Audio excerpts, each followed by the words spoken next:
Pessoal, vamos começar a estudar um pouquinho então as raízes ou zero de uma função do segundo grau. Bom, a gente já sabe, né, a forma algébrica da nossa função de segundo grau. Então a gente sabe que ela é expressa a partir de ax² mais bx mais c, com a, b e c pertencente aos reais e a obrigatoriamente diferente de zero. Por que o a tem que ser diferente de zero? Porque senão você vai anular esse termo aqui em x² e você vai obter então uma função do primeiro grau, tá? Então, por esse motivo, né, o a tem que ser diferente de zero.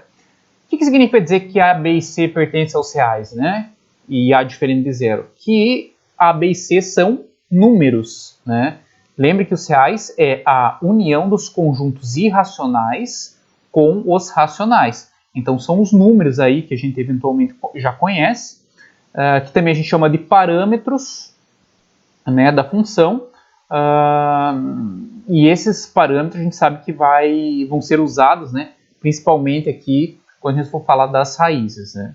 E o que na verdade é a raiz, as raízes ou zero de uma função de segundo grau? O que a gente tinha que fazer para obter essas raízes? Lá na função de primeiro grau, a gente pegava a nossa função, igualava a zero e isolava o x. Quando você pegava a tua função e igualava a zero, era muito fácil de achar o x daquela equação, porque recaía numa equação do primeiro grau. Aqui, se nós pegarmos a nossa função, né, e igualarmos a zero, nós vamos chegar numa equação do segundo grau, tá?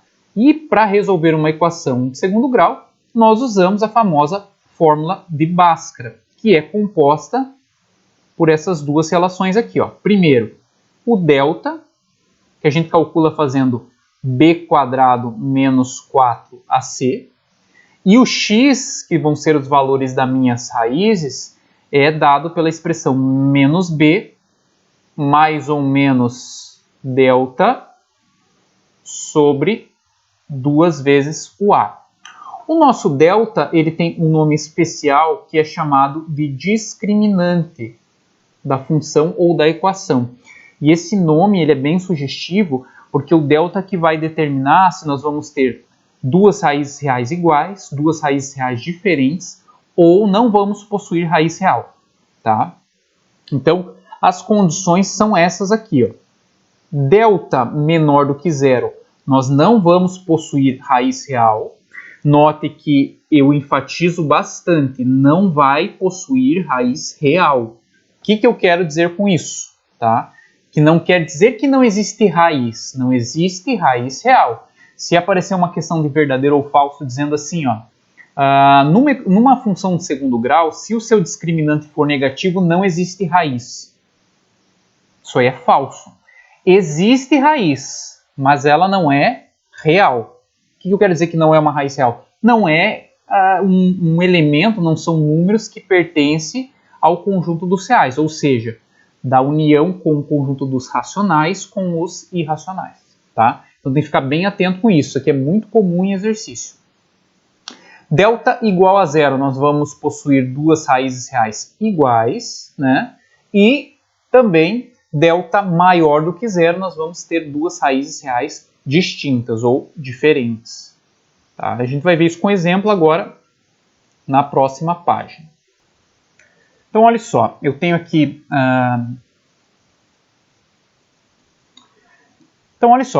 três tipos de equações, né, funções do segundo grau, e o que está sendo pedido é para a gente achar as raízes dessas funções. Então, para achar as raízes dessas funções, em primeiro lugar, a gente vai pegar nossas equações, no caso aqui da letra a gente vai pegar a nossa função, que é x² menos x mais 10 igual a zero, tá? Porque achar o zero ou raiz da função é achar os valores de x para os quais, né, a função vai dar zero, o resultado da função vai dar zero. Muito bem, aí a gente precisa identificar quem são os coeficientes dessa função. Então, o a, nesse caso ali, quem está multiplicando o x², então 1, tá? Não está aparecendo, significa que ele é 1. O b, nesse caso, ele é menos 1, como está com um sinalzinho aqui na frente, né? Menos 1. E o c, para a gente é igual a 10. Então, temos aqui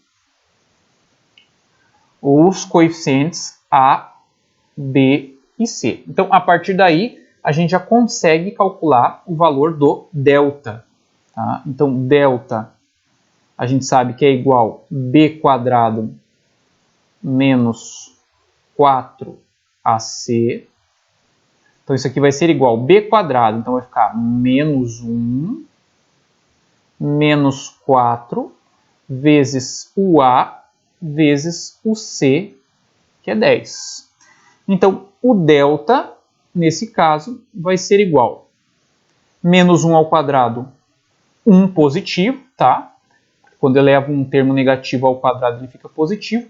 E menos 4 vezes 1 vezes 10 dá menos 40. Fazendo as continhas aqui, ó, eu vou ter que o meu delta é igual a menos 36. Bom, se eu aplicar lá na fórmula, eu vou ter o seguinte, ó, x igual a menos b mais ou menos a raiz do delta, já vou colocar aqui, menos 36 sobre 2 vezes o A. Bom, qual o problema aqui? Você extrair a raiz quadrada de menos 36, você tem que pensar, que número elevado ao quadrado vai dar menos 36? Não tem, porque todo número elevado ao quadrado, né, ele é um número positivo. Né? Claro, quando eu falo disso, estou me referindo ao conjunto dos reais, tá, pessoal? A gente está trabalhando aqui no conjunto dos reais. Então, não existe nenhum número que elevado ao quadrado vai dar menos 36. Ah, mas se for o 6, 6 ao quadrado dá 36. Ah, mas se for o menos 6 ao quadrado também dá mais 36. Então, eu não consigo achar um número que elevado ao quadrado dê menos 36 no conjunto dos reais. Então, por esse motivo, quando você tem um delta aqui, ó, menor do que zero, tá? O que a gente vai escrever, né? Que não existe, tá? Esse aqui é o símbolo de não existe, raiz, né? X pertencente aos reais, tá? Então, não consigo achar um x pertencente aos reais quando esse delta é menor do que zero, certo? Vamos para o próximo. Então, aqui, ó, eu vou pegar também a minha equação, que é x ao quadrado menos 4x mais 4, vou fazer aqui uma pequena alteração, tá? Vou colocar aqui mais 4. E vou igualar isso aqui a zero. Muito bem, primeiro, vou identificar quem são os coeficientes aqui. O A igual a 1, o B igual a menos 4 e o C igual a 4. Então, vamos começar aqui achando o nosso delta. Né? Vou começar pelo nosso delta. Então, o delta aqui vai ser igual a b ao quadrado. Então, vamos fazer direto já, tá? B ao quadrado menos 4 ao quadrado dá 16. Menos 4 vezes o A, que é 1, vezes o C, que é 4 positivo. Então, o que eu vou ter aqui? Ó? Eu vou ter 16 menos 16 e, portanto, o nosso delta aqui vai ser igual a zero. Então, vamos colocar lá na fórmula de Bhaskara, né? X é igual. Vamos olhar aqui, ó, que daí a gente consegue pegar a fórmula. Menos B, então, menos da fórmula, menos 4 do valor do meu B que eu tenho, mais ou menos a raiz do delta, que é zero, sobre 2 vezes o A, que é 1. Vamos fazer continha aqui, ó, como é que vai ficar? Menos com menos dá mais, então 4 mais ou menos 0 sobre 2. Então, note só, vou ter duas raízes. Vou chamar aqui de x', tá? Ou x1, tanto faz. x1, 4 mais 0 divididos por 2. Isso aqui vai ser 2. E x2 vai ser igual a 4 menos 0 divididos por 2, que também dá 2. Certo? Por isso, né, quando você tem o delta igual a 0,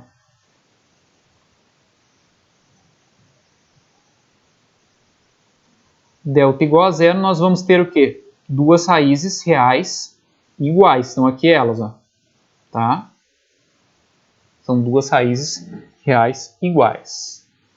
E, por fim, aqui, ó, na letra C, nós vamos ter aqui a seguinte função, né?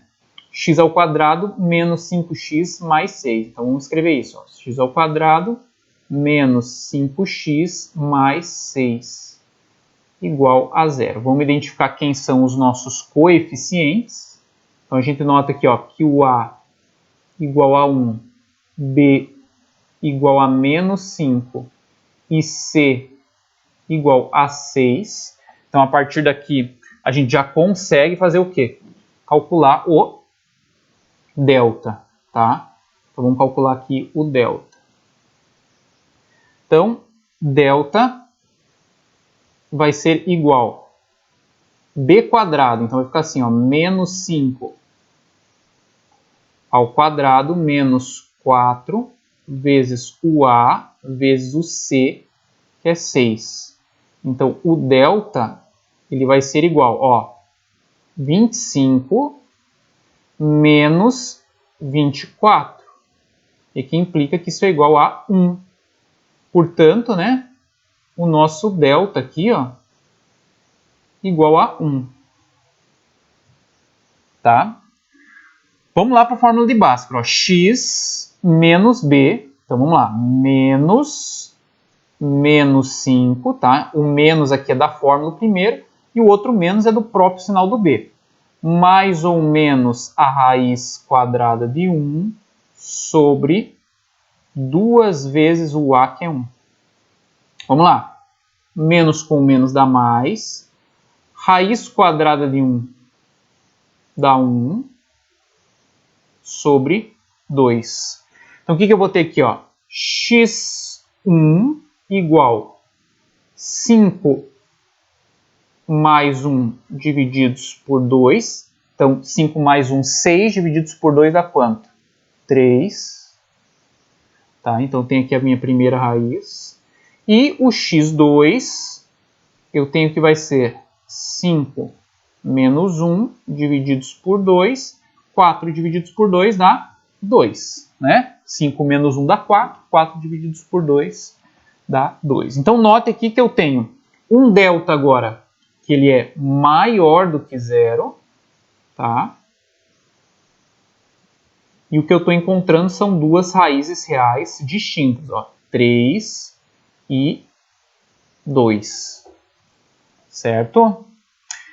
Vocês costumavam provavelmente no nono ano fazer assim, ó, quando não existia raiz real, vocês provavelmente escreviam assim, ó, solução dessa equação vazia. Ou você poderia colocar também assim, tá?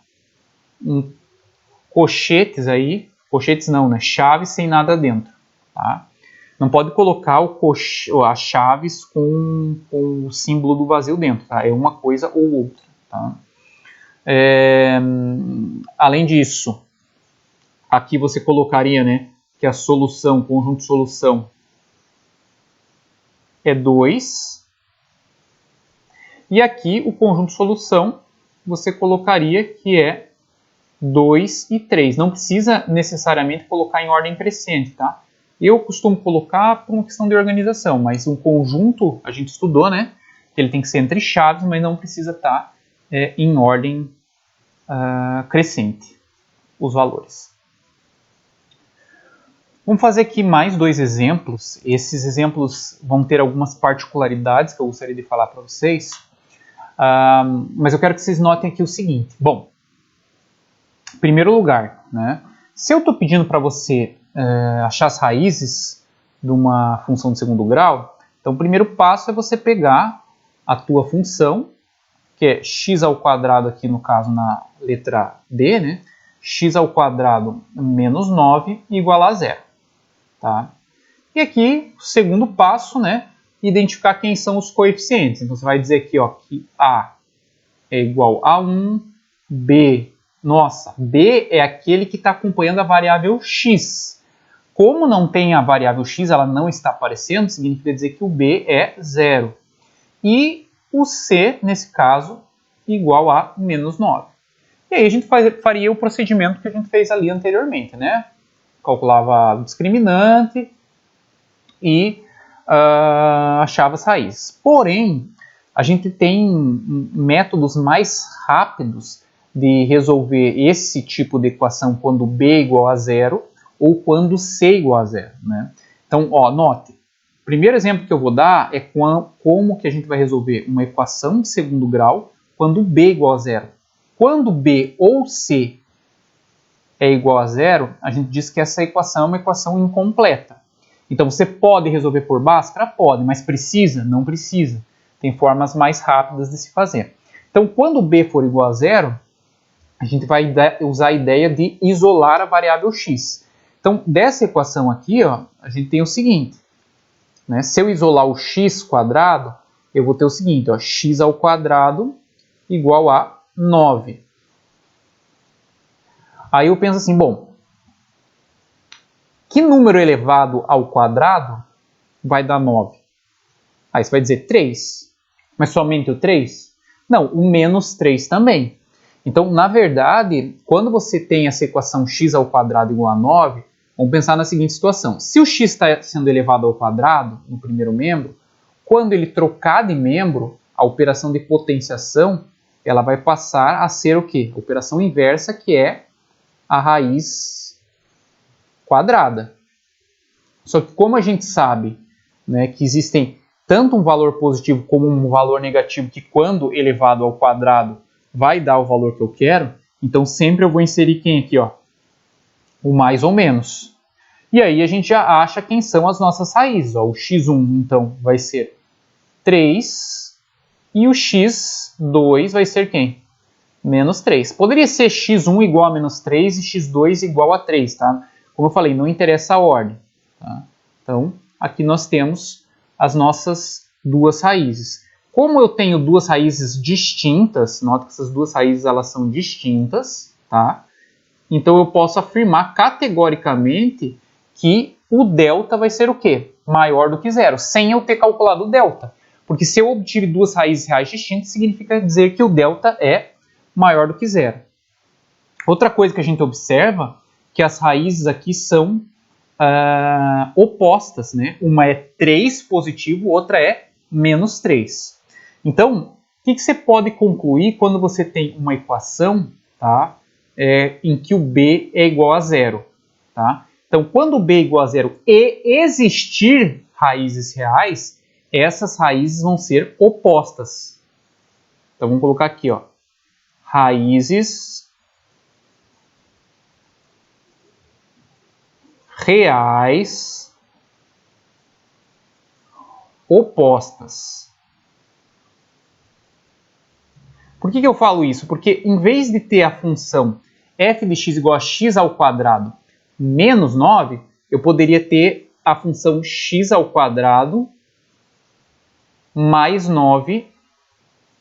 E aí quando eu fosse igualar isso a zero para achar as raízes, eu ia ter o seguinte, ó, x ao quadrado igual menos 9.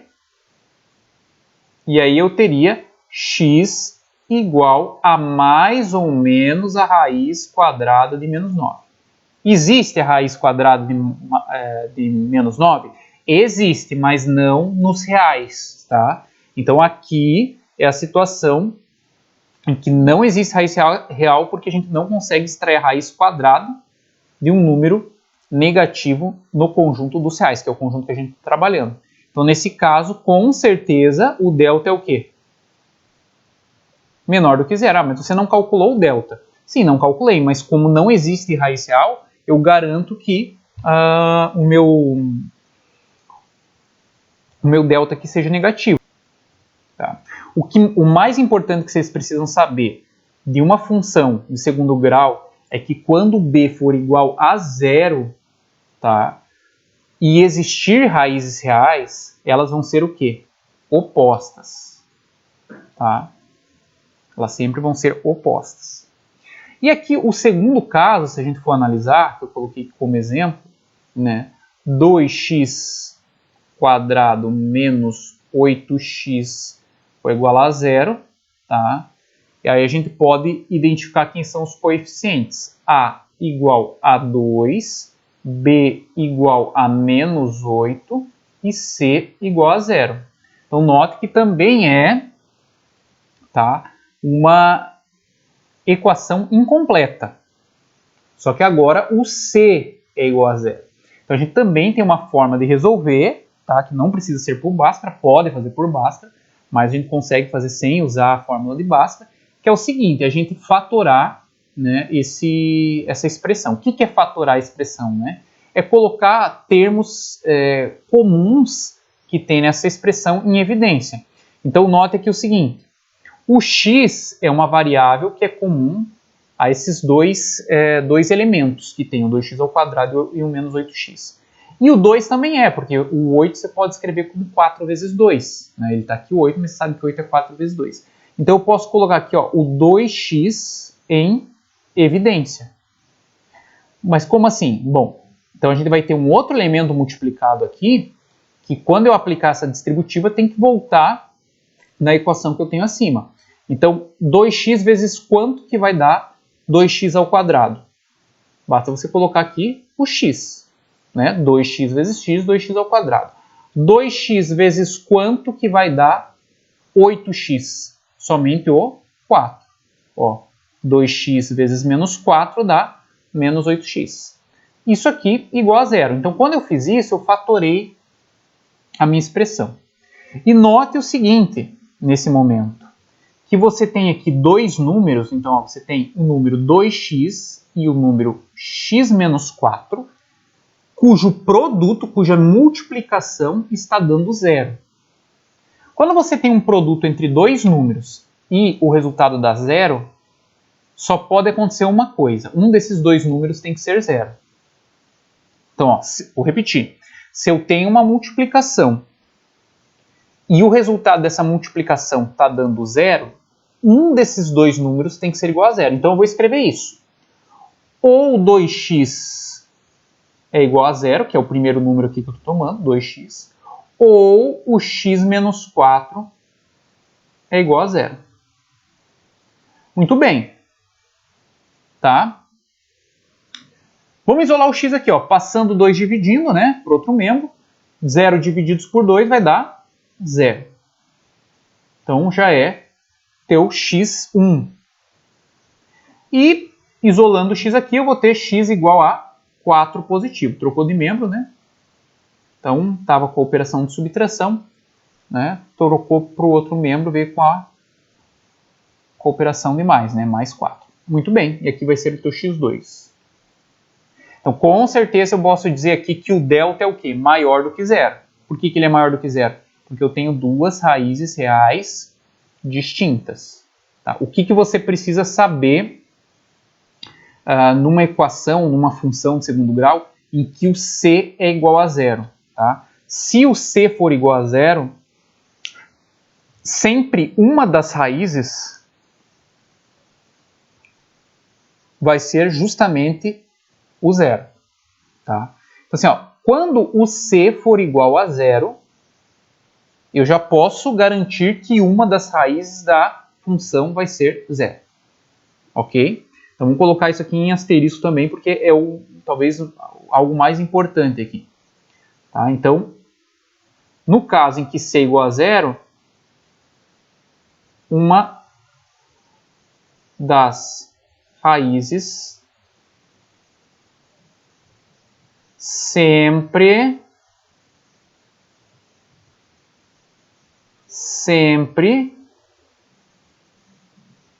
será zero. Tá? Então, duas coisas importantes. Se b é igual a zero, eu vou ter raízes reais opostas, caso existam raízes, né?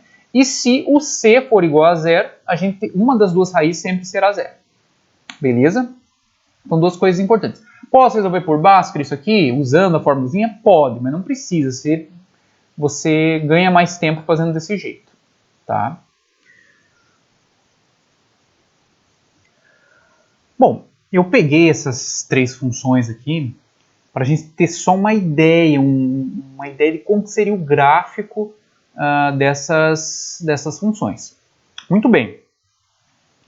A primeira função, a gente verificou que o delta dela é negativo.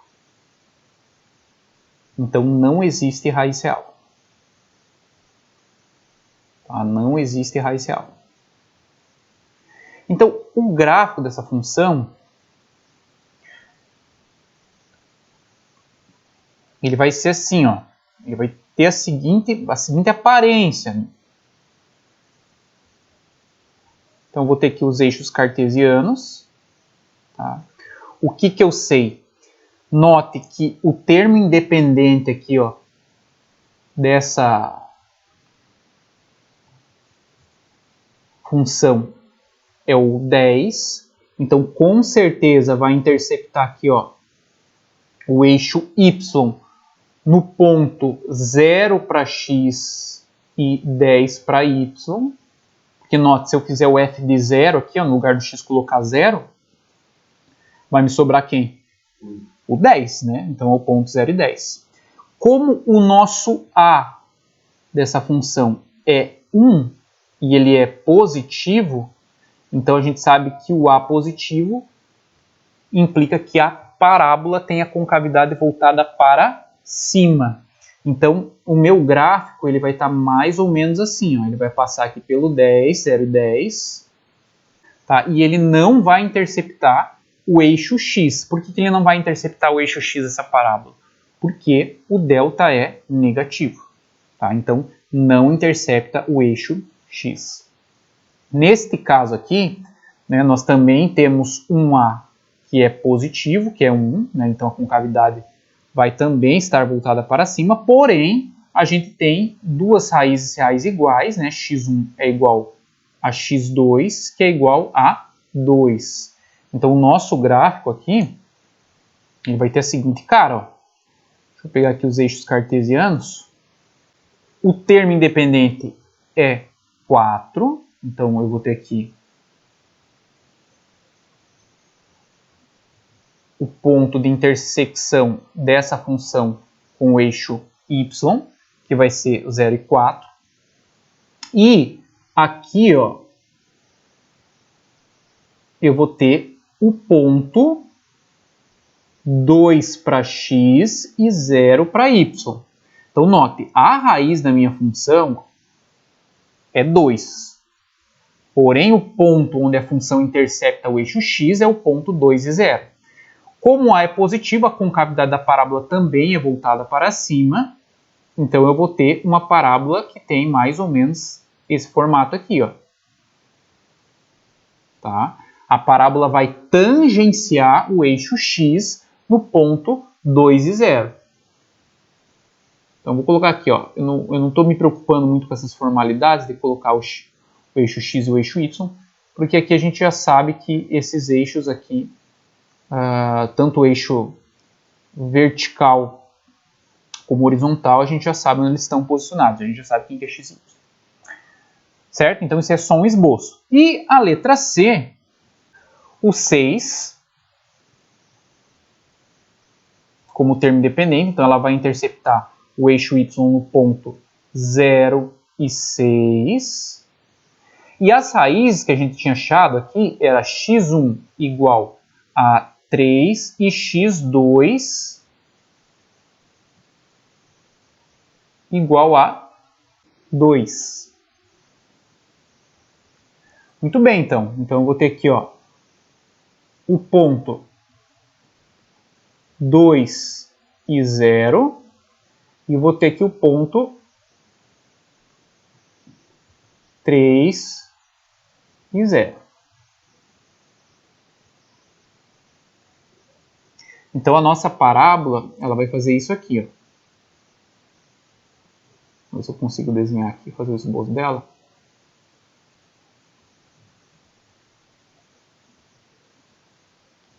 Mas ela vai fazer mais ou menos esse formato. Com cavidade voltada para cima, o que garante isso, né? O fato de o A ser igual a 1 também ser positivo, né? E esses pontinhos aqui, ó, onde a função intercepta o eixo x, eles estão relacionados com a raiz da função. Tá? Então, assim, ó, se eu pergunto para você, na letra C, quem são as raízes da função? Ou zeros da função, a mesma coisa, você vai dizer. As raízes são 2 e 3. Beleza? Agora eu posso perguntar para você, em quais pontos a função intercepta o eixo x? Então você vai escrever 2 e 0 e 3 e 0. Então cuidado com as perguntas que se fazem, tá? Isso quando eu for fazer atividade para vocês, eu vou colocar esse tipo de coisa. Então cuidado com as perguntas que são feitas e as respostas que você tem que dar para cada uma dessas perguntas. Beleza?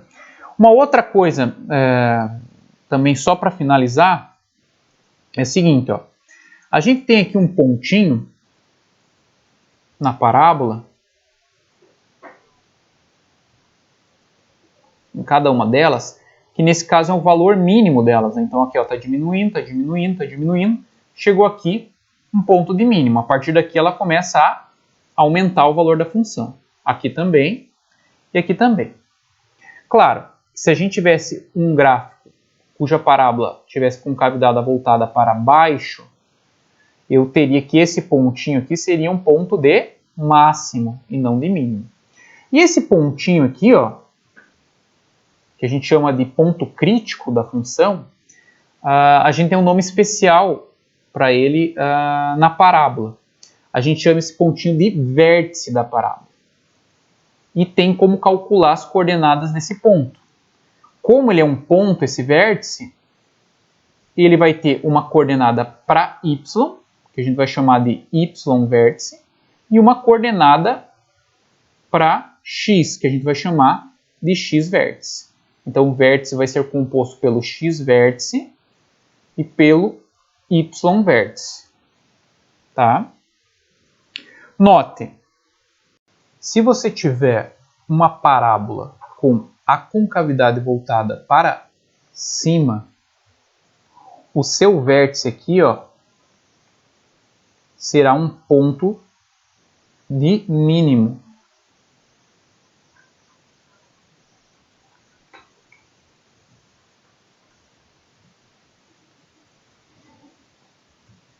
E se você tiver uma parábola com a concavidade voltada para baixo, você vai ter que seu vértice vai ser um ponto de máximo.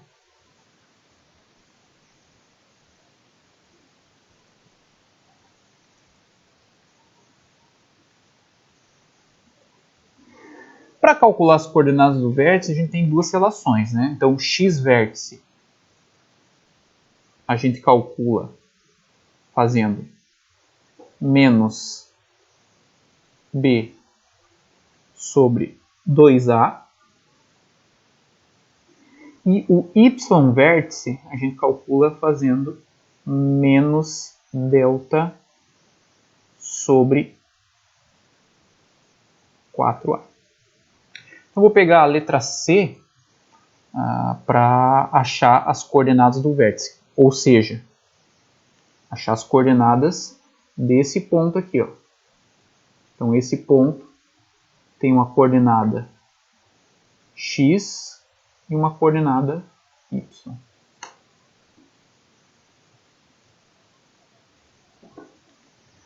Então, olha só.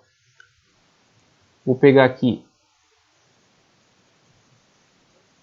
I de x igual x ao quadrado menos 5x mais 6. Já posso identificar quem são os coeficientes. Então, os coeficientes são a igual a 1, b igual a menos 5 e c igual a 6. Então, x vértice, a gente faz menos b sobre 2 vezes o a. Então, eu vou ter aqui menos 5 sobre 2 vezes 1, isso é igual a 5 meios, que em sua forma decimal é igual a 2,5. E o y vértice igual menos delta sobre 4a. Isso é igual menos o delta a gente já tinha calculado, tinha dado 1, sobre 4 vezes o 1.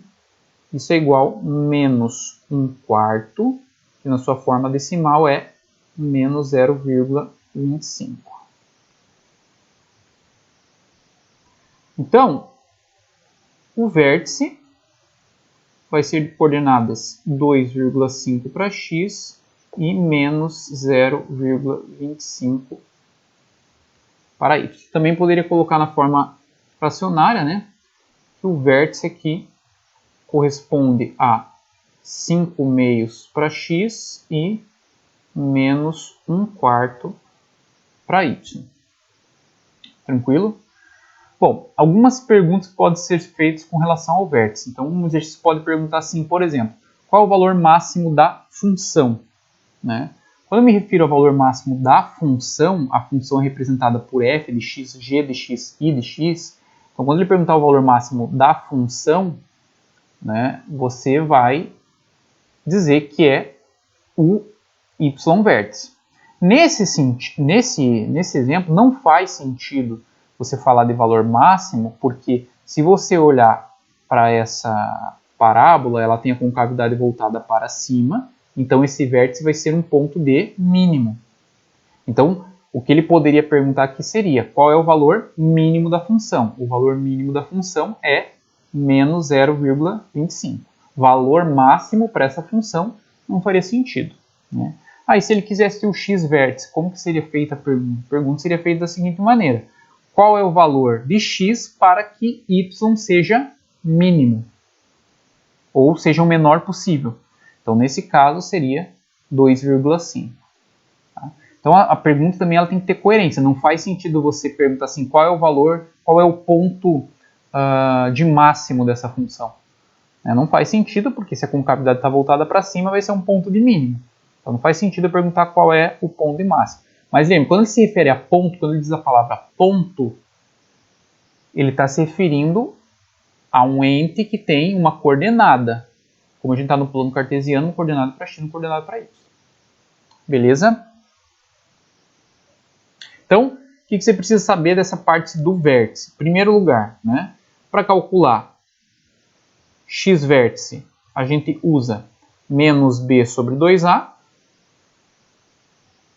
Para calcular y vértice, a gente usa menos delta sobre 4a.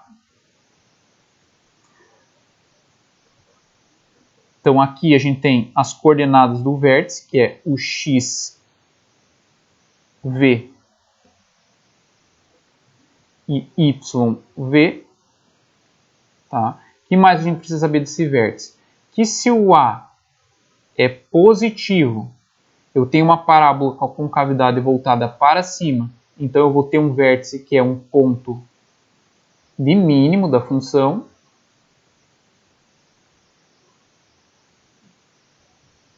E se eu tenho um a, né? Quem que é o a? Né? O coeficiente está multiplicando a variável x ao quadrado.